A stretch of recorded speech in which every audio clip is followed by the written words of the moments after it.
deux types d'actions de développement.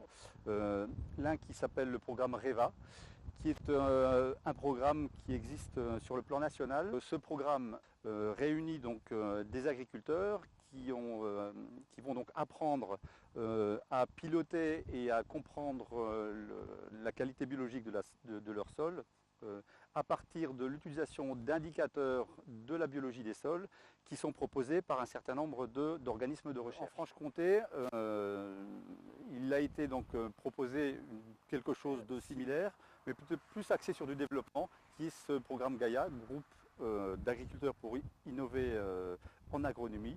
L'idée étant d'accompagner des groupes d'agriculteurs, une dizaine, pas plus, pour leur apprendre à regarder leur sol, pour leur apprendre à en parler, et puis surtout, après un suivi de données culturales, de leur donner de l'autonomie.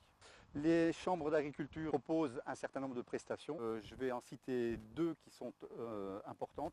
L'une concerne l'ensemble des diagnostics de zones humides, pour une raison aussi importante, c'est que le monde agricole construit ou draine, et les sols de zones humides sont des sols qui sont à protéger, donc est également proposé. Donc, la réalisation de plans d'épandage, en Franche-Comté en particulier, hein, donc l'eau est un élément majeur à protéger avec des eaux souterraines et de surface.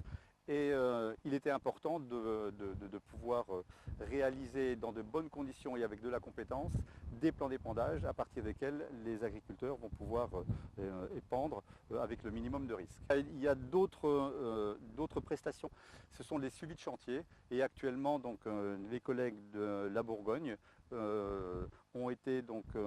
assurent le suivi de la pose de la conduite RT-Gaz. Le troisième niveau d'investigation des chambres d'agriculture sur le sol consiste à participer et apporter leur concours à l'INRA en particulier, et notamment l'INRA d'Orléans, sur deux programmes majeurs.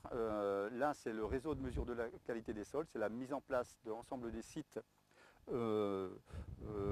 sur lequel un certain nombre d'investigations, de prélèvements et d'observations sont faites. Et puis l'autre programme, c'est le référentiel régional de pédologie qui a consisté à de la cartographie, donc à l'échelle du 1/250 millième. Un dernier volet également mené par les chambres d'agriculture et concerne l'ensemble du volet de formation. Donc formation auprès des agriculteurs, c'est une évidence, mais également auprès des techniciens et également d'organismes divers, que ce soit des coopératives ou les services de l'État. Actuellement, l'ensemble des départements disposent de compétences sur les sols.